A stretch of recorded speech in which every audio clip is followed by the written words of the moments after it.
Hello everyone, today we are going to start with class 11 structure of atom topic developments leading to Bohr's model of atom। ठीक है। अब इससे पहले आपको मैंने रदरफोर्ड मॉडल बताया था और उससे पहले थॉमसन मॉडल बताया था। देखिए थॉमसन मॉडल में कुछ कमियां रही जो रदरफोर्ड मॉडल ने एक्सप्लेन की, वैसे ही रदरफोर्ड मॉडल में कुछ कमियां रही। जैसे Rutherford model was not able to explain the spectral lines of hydrogen. ठीक है, हाइड्रोजन की वो स्पेक्ट्रल लाइंस एक्सप्लेन नहीं कर पाए। स्पेक्ट्रल लाइंस क्या होती हैं कि एक तरह की एनर्जी, अगर आप उस हाइड्रोजन गैस को एक तरह से कैथोड ट्यूब में लेकर चलें, जो कि एक्सपेरिमेंट स्टार्टिंग में मैंने बताया था, वहाँ पर आप उस एक्सपेरिमेंट को परफॉर्म करें तो एक तरह की रोशनी निकलती है हाइड्रोजन में से। और ये जो रोशनी निकलती है ये आपके गैस पे डिपेंड करती है। अलग अलग गैस की अलग अलग रोशनी जो है वो एमिट करते हैं। ठीक है, तो उस चीज़ को जो है आपका Rutherford model was not able to explain. दूसरा, Rutherford model was not able to explain the stability of the atom. ठीक है, और बहुत सारी चीज़ें जो थी जो रदरफोर्ड मॉडल एक्सप्लेन नहीं कर पाए। ठीक है, तो इसके लिए आपको बोहर मॉडल, उसके बाद आता है आपका बोहर मॉडल। और उस मॉडल तक जाने से पहले बीच में हम एक दो थ्योरीज़ की बात करेंगे।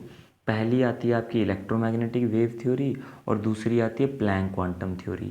ये दोनों ही वो सब चीज़ों को एक्सप्लेन कर पाए जो कि रदरफोर्ड मॉडल एक्सप्लेन नहीं कर पाए। ठीक है, तो हमने अब क्या करना है, इलेक्ट्रोमैग्नेटिक वेव थ्योरी हल्का सा मैं आपको बताऊंगा, फिर प्लैंक क्वांटम थ्योरी हल्का सा बताऊंगा, फिर उसके बाद हम बोहर्स मॉडल पे चलेंगे। ठीक है, सो अब स्टार्ट करते हैं नेचर ऑफ इलेक्ट्रोमैग्नेटिक रेडिएशन, जिनको इलेक्ट्रोमैग्नेटिक वेव थ्योरी बोलते हैं। अब सबसे पहले तो मैं आपको बता दूं कि इलेक्ट्रोमैग्नेटिक वेव्स क्या होती हैं। जैसे आपका बल्ब जला हुआ है, उसमें से रोशनी निकल रही है, तो वो क्या है, वो इलेक्ट्रोमैग्नेटिक वेव है। ठीक है, जिसको हम इलेक्ट्रोमैग्नेटिक वेव भी बोलते हैं। या देखिए सन से जो रोशनी आती है हमारे पास, वो कौन कौन सी आती हैं। देखिए विजिबल लाइट आती है जिसको आप वाइट कलर की लाइट बोलते हो, जो कि आगे विबग्योर यानी 7 कलर से मिलकर बनी होती है। ठीक है, दूसरा, सन से जो रेडिएशन आते हैं उसमें इंफ्रारेड भी आपने सुना होगा कि जो गर्मी, सनलाइट की वजह से जो गर्मी होती है, तो इसमें कौन सी रेडिएशन होती है, इंफ्रारेड होती है। ठीक है, और एक आपने और सुना है अल्ट्रावायलेट रेडिएशंस भी निकलती हैं सन से, जो काफ़ी हार्मफुल होती हैं। तो जितनी भी रेडिएशन का नाम लिया जा रहा है ये सारी की सारी इलेक्ट्रोमैग्नेटिक रेडिएशंस ही होती हैं। वहीं पर रेडियो वेव्स जिनका कम्युनिकेशन में यूज़ होता है, माइक्रोवेव्स, ठीक है, एक्सरेज आपने हॉस्पिटल्स में देखा होगा, एक्सरेज का यूज़ होता है। तो ये सारी की सारी आपकी इलेक्ट्रोमैग्नेटिक रेडिएशन का ही पार्ट है, इलेक्ट्रोमैग्नेटिक रेडिएशंस ही होती हैं ये। ठीक है, तो electromagnetic wave theory was given by James Clerk Maxwell. 1864 में इन्होंने जो था ये थ्योरी दी थी। इस थ्योरी के अकॉर्डिंग इन्होंने क्या कहा कि एनर्जी अगर एमिट होती है किसी भी सोर्स से, जैसे कि कोई रॉड हीट हो रही है या बल्ब का फिलामेंट ऑफ द बल्ब में से अगर आपने करंट पास किया है तो वो ग्लो करता है, उसमें से रोशनी निकलती है। तो वो रोशनी जो है, वो जो लाइट जो है, वो क्या है, वो कॉन्टिन्यूसली एमिट होती है। ठीक है, वो कॉन्टिन्यूसली मतलब लगातार उसमें से एमिट हो रही है, और उसी को हम रेडिएशन बोल रहे हैं यहाँ पे। रेडिएशन भी बोल देते हैं और कई बार हम वेव भी यूज़ कर लेते हैं इसकी जगह पे, और इसी को रेडिएंट एनर्जी भी आप बोलते हैं। ठीक है, तो यहाँ जो ये रेडिएशन या वेव निकल रही हैं इन्हीं को आप इलेक्ट्रोमैग्नेटिक वेव या इलेक्ट्रोमैग्नेटिक रेडिएशन बोल सकते हैं। दूसरा जो पॉइंट उन्होंने दिया वो ये था, the radiation consist of electric and magnetic field oscillating perpendicular to each other and both perpendicular to the direction of propagation of radiation. अब मैग्नेटिक फील्ड तो देखो आपको पता ही होता है, मैग्नेटिक फील्ड क्या होता है, 10th क्लास में आप पढ़ के आते हैं magnetic effects of electric current में। ठीक है, जैसे मैग्नेटिक फील्ड होता है वैसे ही अगर आप एक चार्ज लें तो चार्ज के अराउंड भी एक वैसा ही फील्ड आता है जिसको हम इलेक्ट्रिक फील्ड बोलते हैं। ठीक है, तो इलेक्ट्रिक और मैग्नेटिक फील्ड, ये जो इलेक्ट्रोमैग्नेटिक रेडिएशन है इसमें दोनों चीज़ हैं। ये देखिए इलेक्ट्रोमैग्नेटिक, अगर आप यहाँ से बीच में से इसको हाफ कर दें तो इलेक्ट्रो मीन्स इलेक्ट्रिक फील्ड है, और इधर बना magnetic, magnetic means magnetic field भी है, तो दोनों को मिलाकर बन गया इलेक्ट्रोमैग्नेटिक रेडिएशन। अभी मैग्नेटिक रेडिएशंस जो हैं ये इलेक्ट्रिक और मैग्नेटिक फील्ड से बने हुए हैं। इलेक्ट्रिक और मैग्नेटिक फील्ड परपेंडिकुलर हैं एक दूसरे के, जो कि परपेंडिकुलर है डायरेक्शन ऑफ प्रोपोगेशन के। कैसे, जैसे मान लीजिए 3 डायरेक्शंस मैंने मान ली। ठीक है, मान लेते हैं ये जो है ये है आपका direction of propagation of wave. Direction of propagation क्या होता है कि जिस डायरेक्शन में आपकी वेव ट्रैवल कर रही है, जैसे रोशनी आ रही है, ठीक है, तो रोशनी मैंने यहाँ पे एक सोर्स रख दिया तो उसमें से रोशनी निकल कर उधर जा रही है, तो यानी जिस तरफ रोशनी जा रही है या वेव जा रही है वो उसकी डायरेक्शन है जाने की, तो इसी को बोलते हैं डायरेक्शन ऑफ प्रोपगेशन। ठीक है, इसके देखिए दो परपेंडिकुलर मैंने बना लिए, तो एक एक परपेंडिकुलर पे मैंने क्या ले लिया, इलेक्ट्रिक फील्ड ले ली, ठीक है, और दूसरे परपेंडिकुलर पे मैंने क्या ले लिया, मैग्नेटिक फील्ड ले ली। तो इलेक्ट्रिक और मैग्नेटिक फील्ड आपस में तो परपेंडिकुलर हैं ही हैं, आप देख सकते हो, और साथ में ये जिस डायरेक्शन में वेव जा रहा है उसके भी परपेंडिकुलर है। देखिए इलेक्ट्रिक इसके कम परपेंडिकुलर है और मैग्नेटिक भी इसके परपेंडिकुलर है। तो इसी चीज़ को शो कर दिया है एक डायग्राम से। अब ये जो हम डायग्राम बनाते हैं ये वेव को शो करता है कि ये आपका जो है इलेक्ट्रोमैग्नेटिक वेव का इलेक्ट्रिक कंपोनेंट है, ठीक है, ये वाला सॉलिड लाइन वाला, और ये जो डॉटेड लाइन है ये इससे मैं मैग्नेटिक कंपोनेंट को शो कर रहा हूँ।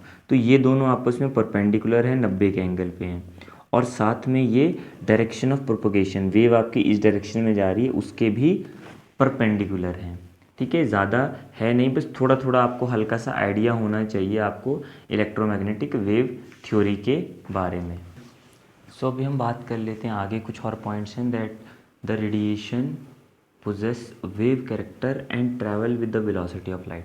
अब ये जितनी भी रेडिएशन मैंने आपको पहले बताई थी, इलेक्ट्रोमैग्नेटिक रेडिएशन के बारे में बात कर रहे थे हम, जैसे आपका विजिबल लाइट है, लाइट रोशनी जो आप देखते हैं, ठीक है, दूसरा हो गया आपका जैसे रेडियो वेव, अल्ट्रा वायलेट, फिर इंफ्रारेड, फिर मैंने माइक्रोवेव्स और भी एक्स रेज, गामा रेज, कुछ ऐसे एग्जांपल्स दिए थे आपको कि सारी की सारी इलेक्ट्रोमैग्नेटिक रेडिएशन है। तो इन सभी का वेव कैरेक्टर होता है, मतलब वेव की तरह से चलते हैं ये वेव कैरेक्टर, ठीक है।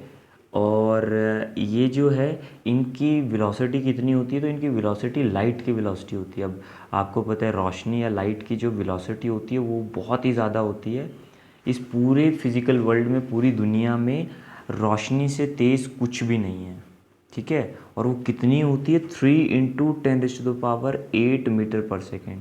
तो हमारी साइंस में यही चीज़ जो है यही सबसे फास्ट हम बोलते हैं, that is the speed of light और द वेलोसिटी ऑफ लाइट, ठीक है। अब यही कैरेक्टरिस्टिक्स जो ऊपर हमने कुछ डिस्कस किए, इनकी वजह से जो रेडिएशंस हैं जो हमने ऊपर पढ़ी, इनको हम इलेक्ट्रोमैग्नेटिक रेडिएशंस बोलते हैं या इलेक्ट्रोमैग्नेटिक वेव्स भी बोल देते हैं, क्योंकि इनका वेव कैरेक्टर होता है, इनका वेव नेचर होता है, ठीक है। Now these waves do not require any material medium for propagation, ठीक है, इनको कोई मीडियम नहीं चाहिए ट्रैवल करने के लिए, ठीक है। फॉर एग्ज़ाम्पल अब देखिए सूरज से, सन से हमारे अर्थ तक रेडिएशन आती है, तो वो जो रोशनी पहुंच रही है वो भी तो इलेक्ट्रोमैग्नेटिक रेडिएशन है। वो कहाँ से आती है, वो स्पेस के थ्रू आती है। स्पेस क्या है, स्पेस एक नॉन मटीरियल मीडियम है, वहाँ पर कुछ भी नहीं है, ठीक है। मतलब जैसे अब हम बात करते हैं यहाँ पर, तो अर्थ पे तो एटमॉस्फेयर है, ठीक है, तो यानी एटमॉस्फेयर मतलब एयर है, air is a matter, it's a material medium, ठीक है। बट स्पेस में तो वहाँ पर एयर भी नहीं होती है, that is the vacuum there, तो उसकी वजह से there is no material medium, और ये लाइट को कोई मटीरियल मीडियम रिक्वायर नहीं होता है ट्रैवल करने के लिए, ठीक है। तो इसीलिए इसका ट्रांसवर्स नेचर भी होता है, ठीक है। तो अभी हमने कुछ पॉइंट्स डिस्कस किए यहाँ पे nature of the electromagnetic radiation के। इसके बाद में कुछ आपको कैरेक्टरिस्टिक बताता हूँ वेव्स का, ठीक है, जैसे उनकी फ्रीक्वेंसी, वेवलेंथ, ठीक है, उनके बारे में कुछ हम कुछ पॉइंट्स डिस्कस करेंगे, फिर हम नेक्स्ट थ्योरी पे चलेंगे, that is Planck's quantum theory. So now comes the some important characteristics of a wave. So there are many important characteristics of wave, including wavelength, frequency, velocity, wave number, okay, and amplitude. So starting with the first one, that is the wavelength. So what is wavelength? Wavelength क्या है, देखिए wavelength अगर हम wave की बात करते हैं तो देखिए जैसे वेव बना दी, पहले तो आपको बताया था कि वेव ऐसी बनानी है आपने। फिर देखिए इसमें जो उठे हुए हिस्से हैं ना, जैसे ऊपर की तरफ जा रहे हैं, इनको हमने क्रस्ट बोल दिया, और जो नीचे की तरफ जा रहे हैं ऐसे गड्ढे की तरह, इसको ट्रफ बोल दिया। जो उठा हुआ हिस्सा है उसको क्रस्ट बोलना है, ठीक है। Just like the hump of a camel, जैसे कैमल की पीठ में देखा होता है ना आपने, हम्प होता है, इसको क्रस्ट बोल दिया हमने। और ये गड्ढे की तरह है सेकंड पार्ट, इसको आपने ट्रफ बोल दिया, ठीक है। तो अगर आप एक क्रस्ट और एक ट्रफ को ले लें तो ये पूरा डिस्टेंस जो होता है ये एक वेवलेंथ के बराबर होता है। एक क्रस्ट और एक ट्रफ ले लिया, ये एक वेवलेंथ है। या तो आप क्रस्ट की टर्म्स में डिफाइन करना चाहते हैं तो एक क्रस्ट से लेकर दूसरे क्रस्ट के बीच का डिस्टेंस उसको आप एक वेवलेंथ बोल सकते हैं, या फिर ट्रफ, दो ट्रफ के बीच का डिस्टेंस उसको आप एक वेवलेंथ के इक्वल बोल सकते हैं। So wavelength of a wave is defined as the distance between any two consecutive मतलब जो लगातार आ रहे हैं, मतलब एक के बाद एक जो क्रस्ट आ रहा है उनके बीच का डिस्टेंस या ट्रफ के बीच का। इसको किस तरह से रिप्रेजेंट करते हैं? It is represented by lambda. ठीक है, लैम्डा क्या है? ये एक तरह का आपका सिंबल है जो हम यूज़ करते हैं यहाँ पर फॉर द वेवलेंथ को शो करने के लिए इस सिंबल का यूज़ करते हैं। इसको पढ़ते हैं आप लैम्डा। ठीक है, and is expressed in angstroms, metre, centimetre, nanometre, picometre, इन सभी में हम इसको एक्सप्रेस कर लेते हैं। जैसे एंगस्ट्रॉम, अगर एक एंगस्ट्रॉम आपको पता होना चाहिए कितना होता है, 10⁻⁻8 सेंटीमीटर के बराबर होता है, या आप बोल सकते हैं 10⁻⁻10। ठीक है, ये 10 नीचे बेस है और ये -10 ऊपर पावर में, रेस टू द पावर। ठीक है, -10 मीटर। 1 एंगस्ट्रॉम कितना छोटा होता है? देखिए, एंगस्ट्रॉम आपका इतना छोटा होता है कि कम से कम एक एटम के साइज़ के बराबर भी होता है एंगस्ट्रॉम कई बार। ठीक है, तो इतना मतलब एंगस्ट्रॉम, एक एटम का साइज़ इतना छोटा होता है ना, उतना होता है एक एंगस्ट्रॉम, तो मतलब बहुत ही छोटी वैल्यू है ये। ठीक है, और नैनोमीटर देखिए, 1 nanometre that is equal to 10⁻⁹। Nano मतलब 10 की पावर लेनी है आपने, -9 मीटर। पिकोमीटर मतलब पिको होता है 10⁻⁻12 मीटर। फिर इसके बाद आपका फेम्टोमीटर भी आता है जिसको फर्मी बोलते हैं, वो होता है 10⁻⁻15 मीटर। ठीक है, तो इन टर्म्स में आप इसको वेवलेंथ को रिप्रेजेंट करते हैं। फिर आता है आपका नेक्स्ट पॉइंट आता है फ्रीक्वेंसी। अब फ्रीक्वेंसी ऑफ वेव को किस तरह से डिफाइन करते हैं? अब देखिए, आपने एक वेवलेंथ तो डिफाइन कर दी, जो एक वेव की जो लेंथ होती है, ऐसे बहुत सारी वेव्स बनी होती हैं ऐसे। ठीक है, तो अगर किसी एक पॉइंट पे आप देखेंगे तो वेव तो चल रही है लगातार। ठीक है, वेव को अगर आपने बहुत ही अच्छे से देखना हो तो सबसे अच्छा एग्जांपल होता है कि जैसे पानी में आपने पत्थर मार दिया तो उसमें वेव बनती है ना वेव। वो वेव एक जगह नहीं रहती, वो वेव चलती रहती हैं। ठीक है, जैसे जहाँ पे पत्थर मारा वहाँ से एक तरह की लहर टाइप बनेगी, वेव बनेगी और वो किनारे की तरफ जाएगी। ठीक है, सो क्या है कि आपका वेव्स जो हैं वो ट्रैवल करेंगी, तो एक किसी पॉइंट पे आपने देखना हो कि किसी पॉइंट पे कितनी वेव्स वहाँ से निकल कर जा रही हैं एक सेकेंड में, तो उसको आप बोल देते हैं फ्रीक्वेंसी। तो फ्रीक्वेंसी क्या है? Frequency of a wave is defined as the number of waves passing through a point in 1 second, कि एक सेकेंड में कितनी वेव निकल कर जा रही हैं उस पॉइंट से। जैसे मान लीजिए यहाँ पर मैंने एक पॉइंट बना दिया, तो इसमें से ऐसी कितनी वेव्स निकल कर जा रही हैं, ये वेव आगे चली गई। ठीक है, ऐसी मतलब कितनी वेव निकल के जा रही हैं इस पॉइंट से एक सेकेंड में। ठीक है, वेव लगातार चलती रहती है। ठीक है, so it is represented by, अब इसको रिप्रेजेंट करने के लिए भी हम एक नए सिंबल का यूज़ कर लेते हैं। इस सिंबल को पढ़ते हैं न्यू। ठीक है, ऐसे बनाते हैं आप। ठीक है, so it is represented by new and is expressed in hertz. अगर यूनिट्स की बात कर लें तो हर्ट्ज में रिप्रेजेंट करते हैं, जिसका सिंबल HZ आप यूज़ करते हैं। इन हर्ट्ज को आप साइकिल्स पर सेकेंड भी बोल देते हैं, कि अगर एक वेवलेंथ एक साइकिल है तो इतनी कितनी साइकिल निकली इसमें एक सेकेंड में। या कई बार इसको हम सेकेंड इनवर्स में भी लिख देते हैं। सेकेंड इनवर्स मतलब एक सेकेंड में कितनी जो है आपकी नंबर ऑफ़ वेव्स पास हो रही हैं। अब एक हर्ट्ज़ का क्या मतलब है? एक हर्ट्ज़ का मतलब है कि एक ही साइकिल निकली है एक सेकेंड में। ठीक है, उसके बाद तीसरा जो है यहाँ पे इंपॉर्टेंट कैरेक्टरिस्टिक वो आ जाता है वेलोसिटी का। अब वेलोसिटी किसी भी वेव के लिए आपको डिफाइन करना है, तो वेलोसिटी क्या है? ये वो लीनियर डिस्टेंस है। देखिए, वेलोसिटी तो आपको पता ही होता है, it is your linear distance travelled by the wave in 1 second, की एक सेकेंड में वेव ने कितना लीनियर डिस्टेंस ट्रैवल किया, कितनी दूर वो चली गई एक सेकेंड में, तो उसको आपने बोल दिया कि वो उस वेव की वेलोसिटी है। ठीक है, इसको हम रिप्रेजेंट कर लेते हैं c के साथ और एक्सप्रेस करते हैं। इसकी यूनिट्स अगर आप देखें तो सेंटीमीटर पर सेकेंड में भी आप लिख सकते हो और इसको आप मीटर पर सेकेंड में भी लिख सकते हो। सो अब फोर्थ करेक्टरिस्टिक पे आते हैं, जो कि है एम्पलीट्यूड। एम्पलीट्यूड क्या है वेव का? It is the height of the crest और the depth of the trough. ठीक है। जैसे मैंने आपको बताया था कि वेव हमने ऐसे बनाई, उठे हुए हिस्से को क्रस्ट बोला, और जो डाउन है एकदम गड्ढे की तरह है उसको आपने ट्रफ बोला। तो या तो आप क्रस्ट की हाइट देख लीजिए, ठीक है, उसको आप एम्पलीट्यूड बोल देंगे, या तो आप ट्रफ की डेप्थ देख लीजिए, ठीक है, ट्रफ कितना डेप्थ में है, कितना नीचे है, उसकी आप डेप्थ देख लीजिए, उसको एम्पलीट्यूड बोलते हैं, ठीक है। इसको रिप्रेजेंट करते हैं आप सिंबल ए के साथ, वहाँ पे देखिए फिगर में भी शो कर रखा है। और इसको एक तरह का आप रिप्रेजेंट करते तो ए के साथ हैं, और एक्सप्रेस करते हैं, मतलब इसकी यूनिट जो होती है वो लेंथ की टर्म्स में हम लेकर चलते हैं, ठीक है। उसके बाद आते हैं आपका लास्ट कैरेक्टरिस्टिक की तरफ, जो कि है वेव नंबर।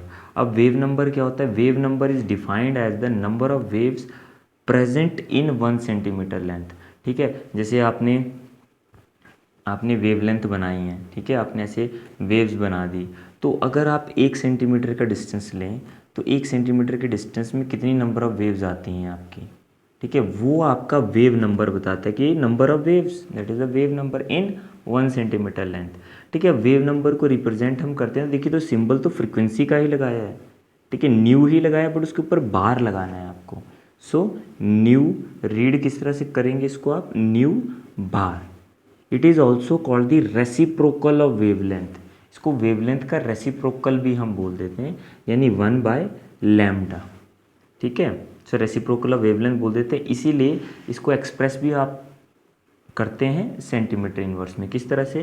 जैसे मान लीजिए वेवलेंथ आपका किसी वेव का है सेंटीमीटर में, तो 1/सेंटीमीटर क्या बन जाएगा? सेंटीमीटर इन्वर्स बन जाएगा। So that is the units of wave number. अब एक रिलेशनशिप देखिए वेलोसिटी, फ्रीक्वेंसी और वेवलेंथ के बीच में। वेलोसिटी आप c के साथ रिप्रेजेंट करते हैं, फ्रीक्वेंसी आप न्यू के साथ रिप्रेजेंट करते हैं, और वेवलेंथ आप लैम्डा के साथ रिप्रेजेंट करते हैं। तो इनके बीच में एक रिलेशन होता है, काफ़ी इंपॉर्टेंट है, और आपने 9th क्लास में भी पढ़ा होगा साउंड चैप्टर में, ठीक है। तो ये बहुत ही इंपॉर्टेंट है और यही आपको जो है याद रखना है, ठीक है। So that is c is equal to nu into lambda, or you can say nu is equal to c/λ. It means frequency is equal to velocity divided by wavelength, ठीक है।